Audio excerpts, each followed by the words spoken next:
What's up, everyone? Hope you had a great new year. Welcome back to Sports from Coast to Coast. Today, we're going to be talking about some of the very good teams in the NFL that didn't make the playoffs this year. Specifically, Washington, Tennessee, Pittsburgh, and the Vikings. Eventually, sometime later this week, I'll come out with something talking about the 12 teams that did make the playoffs. But I wanted to make this video specifically because I wanted to talk about the teams that didn't make the playoffs, specifically the Steelers. So like I said, there was 4 very good teams, or at least at some point during the season, they were very good. Washington kind of imploded at the end because of injury. But there were 4 teams at one point or another that were very good this season that didn't make the playoffs.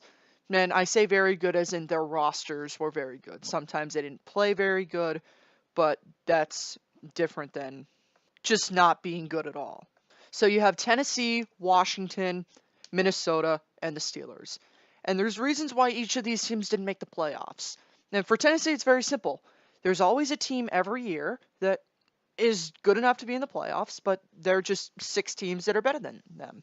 And that was this year for the Titans. There were 6 teams that were just better than the Titans. Washington, also very easy to answer why they didn't make the playoffs. Everyone got injured, like what happens every single year. Everyone on the Redskins of note gets injured.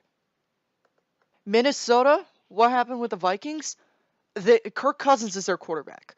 Kirk Cousins is a very good NFL quarterback, but he's not good when it matters. So he's very good against teams like Miami and the Jets and the Packers and the Lions and the Cardinals and the 49ers.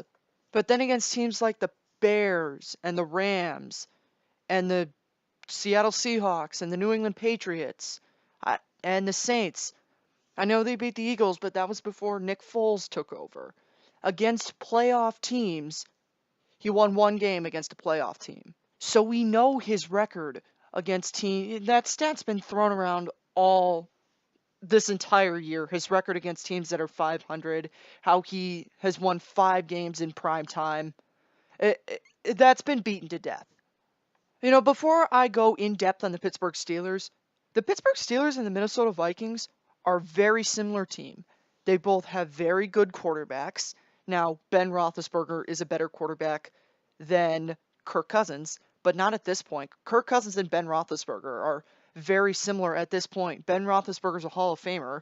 By no means do I think Kirk Cousins is a Hall of Famer, but they're still very similar. They have star quarterback. You can say Kirk Cousins is paid like a star, and he is good. He's just good in garbage time and against teams that aren't good.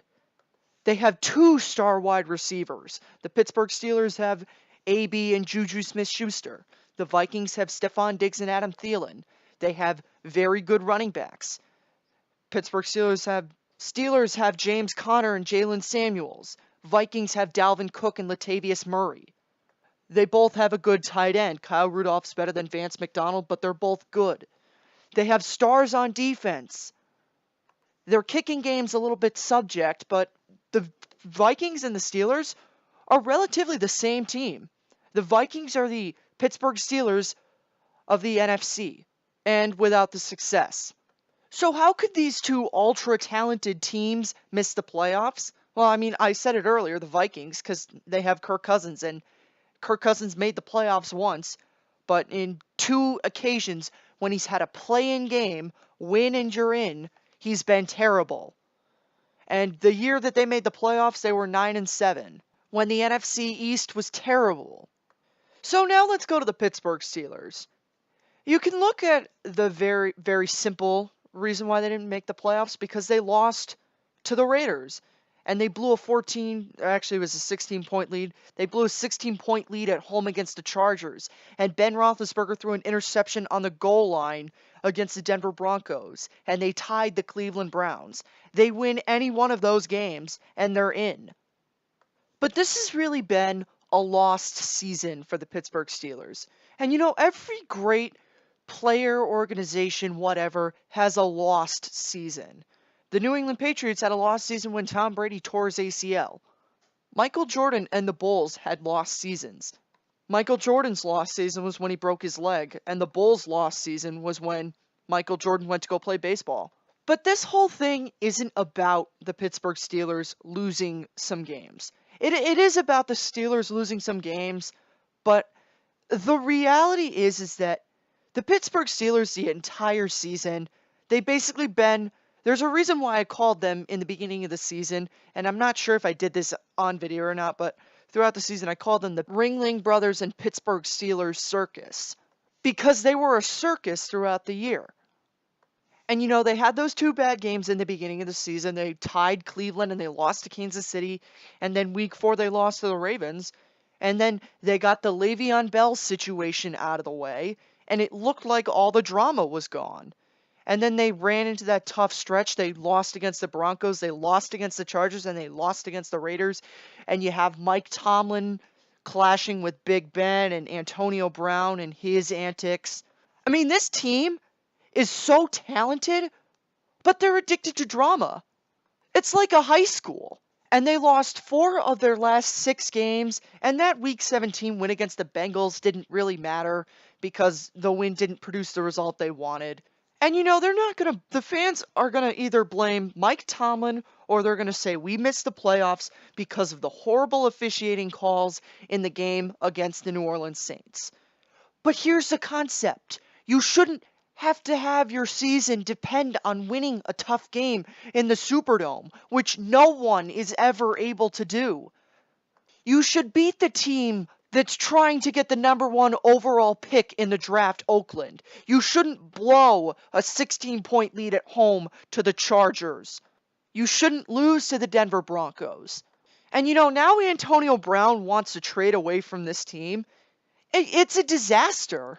Mike Tomlin has lost complete control. He's not going to get fired. And like I said earlier, because the Pittsburgh Steelers are a classy organization and they don't fire head coaches. But, Mike Tomlin went from being very allowing and open and everything. Like, when he first began, they had pool tables and ping pong tables and everything in the locker room. And now those are all gone. Mike Tomlin's like the teacher that allows you to be on your phone in class. That's what the first part of his tenure was like. And now that same teacher, that pushover teacher that everyone had in high school, and now he's trying to become rigid and everything. And it's not working because the kids who had him are like, yeah, remember 2 years ago when you were a complete pushover? That's what Mike Tomlin is. He's the teacher that you had in high school that was a complete pushover that let you get away with everything in class, that decided to be rigid and my way or the highway. And it's not working because everyone remembers that teacher used to be a complete pushover.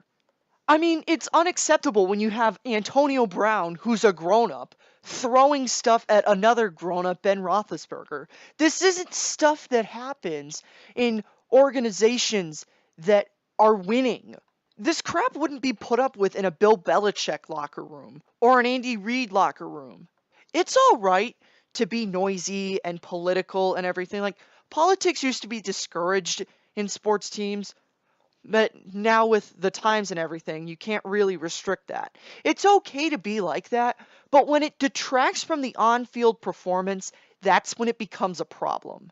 And this is why the Steelers didn't want to pay Le'Veon Bell the money that he was asking them to pay him.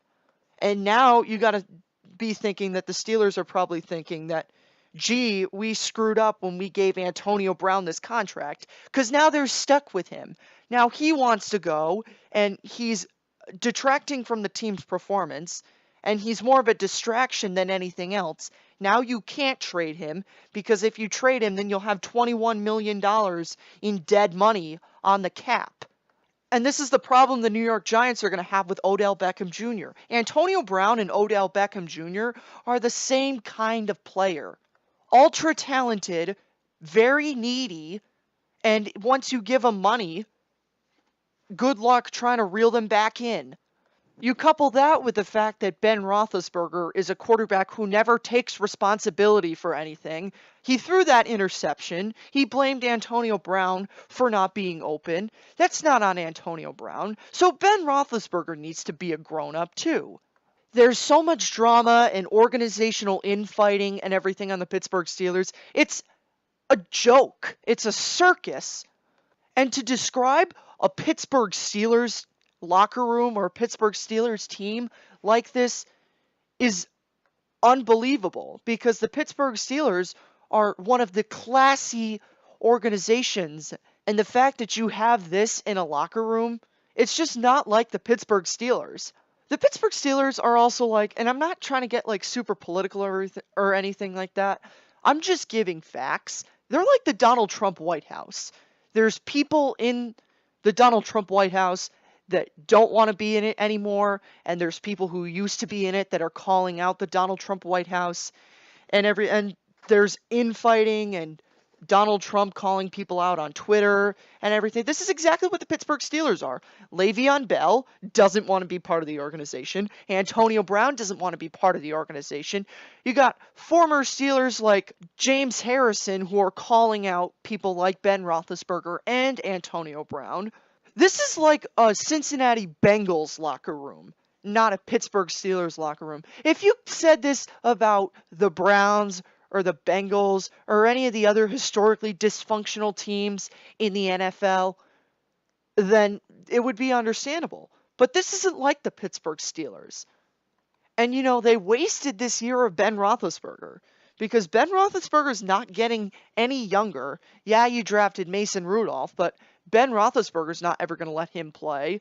So that's something that's honestly kind of a bit of a wasted draft pick. And that's what Ben Roethlisberger said. And that's even more of a reason why this organization has become a circus, because you get the quarterback calling out the organization for taking the successor, which is what I'm not really sure what the Mason Rudolph draft pick was. Maybe he's supposed to be the heir. Maybe he's the heir apparent.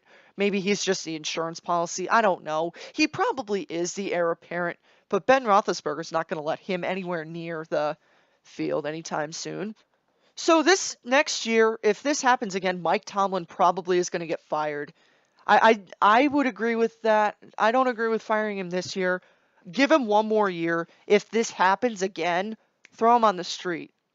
But the fact that an organization like the Pittsburgh Steelers with Ben Roethlisberger and Antonio Brown and Juju Smith-Schuster and all these great players on defense. I mean, the thing about the Pittsburgh Steelers is they keep finding players who can play. When's the last time the Pittsburgh Steelers ever had an offensive draft bust? Let's start with never and go from there.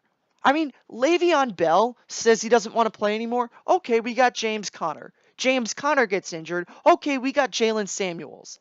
They got Juju Smith-Schuster. They got James Washington. I mean, they found Antonio Brown. Antonio Brown didn't go to an elite college. They found him too. They have great players on defense, even with Ryan Shazier his career being up in the air. They still have great players on defense. They got TJ Watt. They got Joe Hayden. They got Cameron Hayward. This team is just loaded. And a lot of people picked the Pittsburgh Steelers to win the Super Bowl this year. There's a reason why they picked them to win the Super Bowl, because they have all this talent on offense and all this talent on defense. And Chris Boswell was even good in preseason. I know he hasn't been good this year, but Chris Boswell was great last year. So if you're the Pittsburgh Steelers, I don't know. I'd be very conflicted on what I would do, because I'm not sure if Art Rooney's going to give in to Antonio Brown. I would say, you know what, just do it. Just get him out of the locker room. You did that with Le'Veon Bell. You could have the whole time just gone to him and said, here's a contract extension. But you didn't do that. And, the Pittsburgh Steelers, they did the right thing. Because if they had this to deal with, with Antonio Brown. If they had another guy just like Antonio Brown to deal with, it wouldn't be good for the Pittsburgh Steelers. So I don't know. The Pittsburgh Steelers are kind of in a lose-lose situation, because if they keep him on the roster, he's still going to disrupt everything. But if you trade him, you're going to have to deal with that dead money. And you can't really trade him after the draft, because what would you trade him for? Draft picks. And, you can't guarantee that any of the players, you you could trade him to us. You tell me, oh, well, you can just trade him and get the players you want from the team that's already drafted them. There's no guarantee that a team that drafted a player that the Steelers want are going to want to take on Antonio Brown and give up that player they drafted plus probably additional draft picks. So if you trade him before the draft, you have to take the cap hit, $21 million in dead money. But if you trade him after, you're not going to be able to get as much for Antonio Brown. But also, if you don't trade him at all, you're going to have to keep him in the locker room. Yes, I know he's talented, but at what point does someone's talent become what point does it become worth sacrificing locker room integrity? Integrity is probably not the best word for that, but locker room stability for a talented player like Antonio Brown when, the phrase in the NFL, next man up, that the Pittsburgh Steelers embody that because they have other receivers who can play. So really, you don't need Antonio Brown, but you can't trade him because you'll have that dead money. Or if you trade him, you're not really going to be able to get as much for him as you want. So they're trapped with this, and they made the right decision with Le'Veon Bell by not giving him that contract because they would have two guys with not necessarily unmovable contracts because I'm sure there would be teams that would be willing to take on Antonio Brown because he is probably the best wide receiver in the NFL. And the best player at a position in the NFL is rarely offered as trade bait. But you have to ask the question, at what point is it worth it to sacrifice years of Ben Roethlisberger and miss the playoffs for a talented diva wide receiver? And the New York Giants wanted to trade Odell, then Odell faked good behavior. Once he got his money, the Giants are stuck with him. They can't do anything. They can't move him because they'll be in the same situation as the Steelers. He's not reliable. He doesn't want to play when he's got some minor injury. That's why you shouldn't have given Odell Beckham the contract that you did. There were plenty of teams that were willing to give you a lot for Odell, and you could have gotten a lot more than Odell Beckham Jr., and you could have helped your team a lot more this year, and maybe you wouldn't have been 5-11. And the Pittsburgh Steelers, if you trade Antonio Brown, you'll have that dead money, but if you keep him, you'll have the locker room fiascos. So I really don't know what the Pittsburgh Steelers will do with this. Only time will tell, but it just shows you, don't give long-term, lots of money contracts to diva wide receivers. Give them to wide receivers who are stable. Like, give someone like Adam Thielen the money that you would give Antonio Brown, because Adam Thielen is worth the money. Antonio Brown, for all his talent, is not worth the money. Thank you for watching. Have a good 2019. Happy New Year.